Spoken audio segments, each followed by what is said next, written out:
Okay, with this we start with the next topic of physics, which is refraction. What is refraction? Refraction is bending of light. Bending of light. उसका मतलब example अगर मैं बोलूँ तो अगर हमने beaker लिया है, बीकर के अंदर पानी है, पानी के अंदर अगर हमने पेंसिल को रखा तो पेंसिल आपको थोड़ी सी बेंड हुई नजर आएगी, राइट। ये जो पेंसिल है वो हमें थोड़ी सी बेंड दिखाई देगी अगर हमने उसको पानी के अंदर डाला। उसका मतलब क्या? When a ray of light travels from one transparent medium air to another transparent medium water, उसका जो पाथ है वो क्या हो जाएगा? सीधा नहीं जाएगा, बट उसका पाथ चेंज हो जाएगा, बेंड हो जाएगा, और वो जो बेंडिंग है उसी को हम रिफ्रैक्शन बोलते हैं। ठीक है, मतलब bending of light is most probably related to another many transparent medium. और वो क्यों उसके ऊपर डिपेंड करता है? बिकॉज अगर हम स्टार्ट करें स्पीड ऑफ लाइट से, तो speed of light in air, अगर मैंने स्टार्ट किया speed of light in air, vacuum से अगर मैं स्टार्ट करूं तो वैक्यूम में जो होती है वो 3 × 10⁸ मीटर पर सेकेंड होती है। एयर में जो होती है वो 2.99 मतलब this both are around equal to each other which is consider as 3, right. Vacuum और air both are consider as 3, हम अगर 2.99 ना ले तो, but exactly it is 2.99। And vacuum की सबसे ज्यादा स्पीड होती है speed of light in vacuum which is 3 × 10⁸। Speed of light in vacuum के बाद स्पीड ऑफ लाइट इन अगर हम वाटर कंसीडर करें तो वो 2.25 × 10⁸ मीटर पर सेकेंड है। And then the glass consider करें तो 2 × 10⁸ है। और अगर मैं डायमंड जो सबसे क्या बोलते हैं उसको डेंसर मीडियम है वो 1.4 समथिंग है × 10⁸। एग्जैक्टली मैंने नहीं लिखा है, जस्ट आपको समझाने के लिए। यहाँ पे कंसेप्ट क्या है? As the speed of light change when the ray of light travels from one transparent medium to another transparent medium. Suppose मैंने दो मीडियम एयर और ग्लास लिए, तो यहाँ पे एयर और ग्लास का जो है क्या चेंज होगी? स्पीड चेंज होगी। जब वो एयर में ट्रेवल कर रहा है लाइट तो वो 3 × 10⁸ से ट्रेवल करेगा, और ग्लास में ट्रेवल कर रहा है तो ये स्पीड से ट्रेवल करेगा। एंड बिकॉज ऑफ दैट उसका जो पाथ होगा वो क्या होगा? चेंज होगा, और वो चेंजिंग ऑफ पाथ को हम क्या बोलते हैं? Refraction, right. डेफिनेशन ऑलरेडी लिखी हुई है। What is refraction? The bending of light, the phenomenon of bending of light when a ray of light travels from one transparent medium to another transparent medium is called refraction, right? तो refraction and speed of light and denser error का क्या है? Because मैंने आपको दो diagram draw करके दिए थे जिसमें मैंने एक को रेरर टू डेंसर लिखा था, एक को डेंसर टू रेरर। तो what is rarer medium and what is denser medium? तो जो आपका स्पीड ऑफ लाइट होता है, speed of light is inversely proportional to optical density. What is optical density? Density is mass by volume. तो same as optical density, मतलब optic मतलब light जो light है उसकी डेंसिटी अगर हम कंसीडर करें तो उसको हम ऑप्टिकल, जो हम पावर पहनते हैं चश्मे के power, it is consider as optical power because it is related to light. तो ऑप्टिकल डेंसिटी और स्पीड जो है they are inversely proportional to each other. And for that speed अगर ज्यादा होगी तो ऑप्टिकल डेंसिटी क्या होगी? कम होगी। एंड ऑप्टिकल डेंसिटी कम, उसको हम कौन सा मीडियम बोलेंगे? Rarer medium. Rarer medium than another speed of light less तो ऑप्टिकल डेंसिटी मोर, और उसको हम क्या बोलेंगे? डेंसर। उसका मतलब always compared to medium with this phenomenon, right. Suppose I compare air and water, तो एयर की वेलोसिटी ज्यादा होती है, velocity speed both are same, हाँ, स्पीड और वेलोसिटी, एयर की स्पीड ज्यादा होती है। And because of that air and water में air is rarer and water is denser, right. But अगर मैं वाटर और ग्लास को कंसीडर करूं तो वाटर की स्पीड ज्यादा है ग्लास की स्पीड से, and because of that water is rarer than glass. Comparison कर रही हूँ, ग्लास एंड डायमंड को कंसीडर करें तो glass has more speed than diamond, and because of that glass is rarer than diamond. मतलब whenever rarer और denser है तो टू मीडियम को कंपेयर करना है। यहाँ पे एयर और ग्लास है तो कौन सा रेरर और कौन सा डेंसर मीडियम आएगा? एयर और ग्लास में एयर की स्पीड ज्यादा है, मतलब वो रेरर, और ग्लास डेंसर। जनरली हमने 3 स्पीड ऑलवेज ध्यान रखते हैं, तो 3 स्पीड में ये सबसे रेरर मीडियम और ये सबसे डेंसर, ये 3 की बात करूं तो रेरर टू डेंसर कंसीडर होगा, राइट। तो whenever the ray of of light travels, ये आपका इंसिडेंट रे होगा, this is your incident ray, ये आपका नॉर्मल होगा। When a ray of light travels from rare to denser medium, वो सीधा नहीं जाए, ये आपका स्ट्रेट लाइन है, स्ट्रेट रे है, वो सीधा नहीं जाने की जगह पे rare to medium denser always towards the normal bend होगा। When a ray of light travels from rarer to denser, then it always move या bends towards the normal.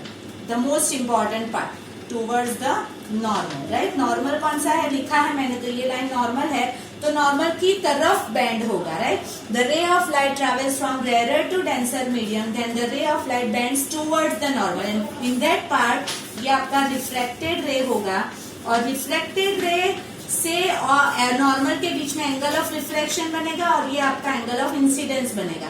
तो आई और आर का रिलेशन क्या होगा, दिख ही रहा है, आई और आर में आई बड़ा है आर से, मतलब I is greater than R. आपको क्वेश्चन 2-3 तरीके से आ सकते हैं। Draw the ray diagram when a ray of light travels from air to glass, rare to denser, और when I is greater than R. I is greater than R का मतलब वो रेयर टू डेंसर ट्रेवल कर रहा है। और अगर मैंने उसका ऑपोजिट बोला, उसका ऑपोजिट का मतलब क्या, डेंसर टू रेयर बोला, तो डेंसर टू रेयर अगर वो रे ऑफ लाइट ट्रैवल कर रहा है, तो उसको हम क्या बोलेंगे, देखो डायग्राम, ये आपका कौन सा मीडियम है, ग्लास है सपोज, और ये आपका एयर है। तो ग्लास और एयर में ये डेंसर है और ये रेयर है, मतलब whenever the ray of light, ये इंसिडेंट रे है, ये पॉइंट ऑफ इंसिडेंस है, यहाँ से नॉर्मल ड्रॉ करा जाता है, ये नॉर्मल स्ट्रेट जाने की जगह पे व्हेनेवर डेंसर टू रेयर होगा, denser to rare, then it bends away from normal. क्या होगा वो, अवे फ्रॉम नॉर्मल, मतलब सीधा जाने की जगह पे वो दूर जाएगा नॉर्मल से, मतलब ये आपका रिफ्लेक्टेड रे होगा, ये आपका एंगल ऑफ इंसिडेंस होगा, और ये आपका एंगल ऑफ रिफ्लेक्शन, मतलब यहाँ पे आपका आई कम होगा आर से, angle of incidence is less then angle of reflection. तो ये आपके दो डायग्राम बनाए मैंने रिफ्लेक्शन के, दोनों में बेंडिंग इज देयर, यहाँ पे रेयर टू डेंसर है और यहाँ पे डेंसर टू रेयर है। The most important part, I is greater than R, I is less than R, speed of light is inversely proportional to, क्या है, speed of light inversely proportional to optical density, मतलब whenever the speed और optical density consider हो, तो speed always inverse proportion में होगी। तो ये आपका रिफ्लेक्शन का टॉपिक हुआ। व्हाट इज रिफ्लेक्शन, हाँ रिफ्लेक्शन क्यों हुआ वो भी मैंने समझाया। कॉज ऑफ रिफ्लेक्शन क्यों होता है, because whenever the one ray travel from one medium to another transparent medium, उसकी क्या चेंज होती है, स्पीड ऑलरेडी हमने देखा, और वो स्पीड चेंज होने की वजह से वो आपका रे सीधा जाने की जगह पे उसका पाथ चेंज करेगा, या तो टुवर्ड्स द नॉर्मल या तो अवे फ्रॉम नॉर्मल, और उसी फिनोमिनन को रिफ्रैक्शन बोलते हैं। तो why the refraction, cause of refraction क्या हुआ, due to the speed of change in the speed of light, वो आपका कॉज हुआ। द लॉज ऑफ रिफ्रैक्शन जो है, their first law is same as the last year जो laws of reflection था, मतलब अभी जो चैप्टर था उसका ही same, the incident ray, the refracted ray, refracted, right, पूरे चैप्टर में भी ध्यान रखना, and normal at the point of incidence to the, ये भी एक नया वर्ड है, interface of, to the interface between two medium, मतलब ये नया वर्ड है, आपकी बुक में मैंने लिखा है, ध्यान रखना।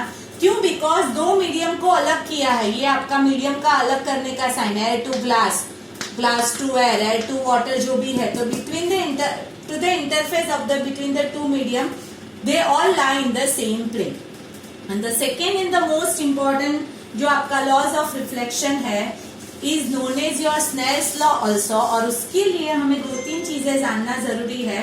तो second law of reflection जो है is the most important, which is also known as Snell's law, और उसके लिए एक वर्ड आएगा refractive index, और वो पूरा डिटेल में हम बाद में पढ़ेंगे। आज अभी जो ये लॉ के लिए है वो उसके लिए पढ़ लेते हैं। रिफ्रैक्टिव इंडेक्स जो होती है, it is denoted by N, actually it is not N, it is eta, but हम ईटा बार बार नहीं बोलेंगे, इसलिए मैंने इसको एन लिखा है। आप उसको इतना भी एन लिख सकते हो, मैंने थोड़ा लंबा लिखा बिकॉज जब हम ग्रीक लेटर लिखते हैं तब हम उसको थोड़ा लंबा करते हैं, ठीक है। तो ये आपका हुआ रिफ्रैक्टिव इंडेक्स एन।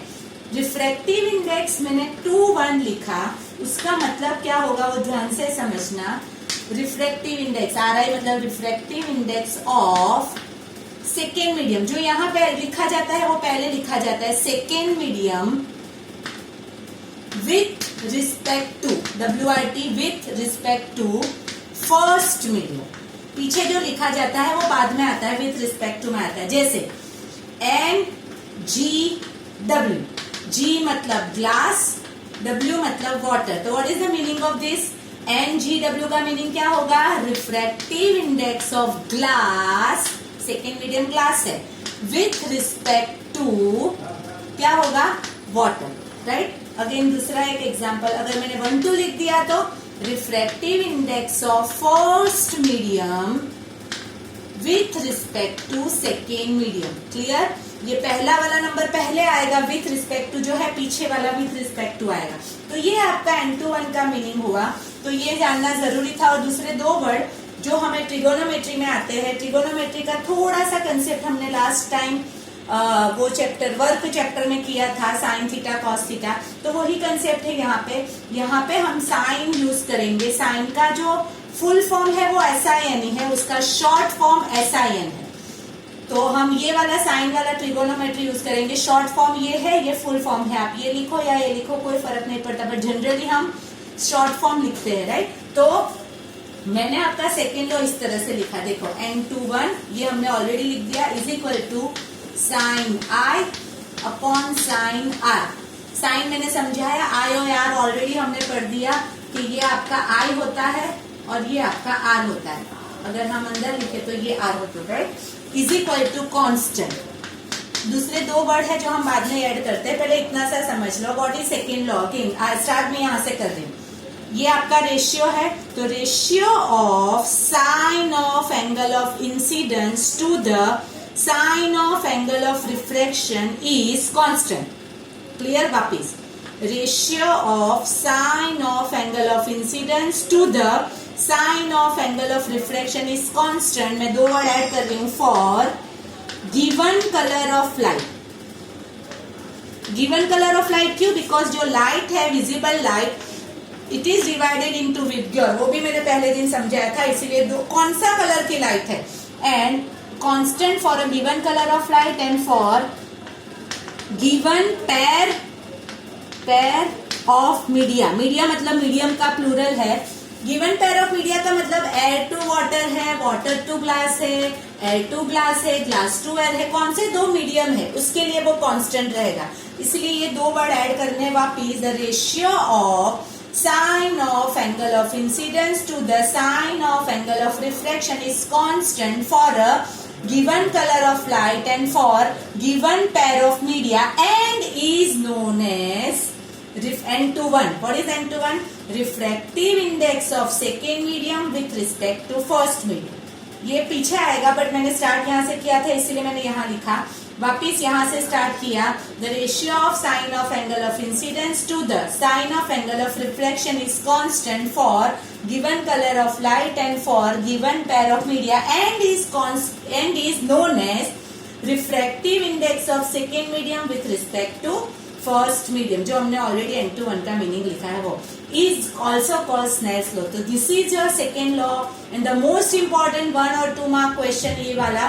वापिस लास्ट टाइम मैं बोल देती हूँ, the ratio of sine of angle of incidence to the sine of angle of reflection is constant for a given colour of light and for a given pair of media and is known as refractive index of second medium with respect to first medium. This is your Snell's law, second law.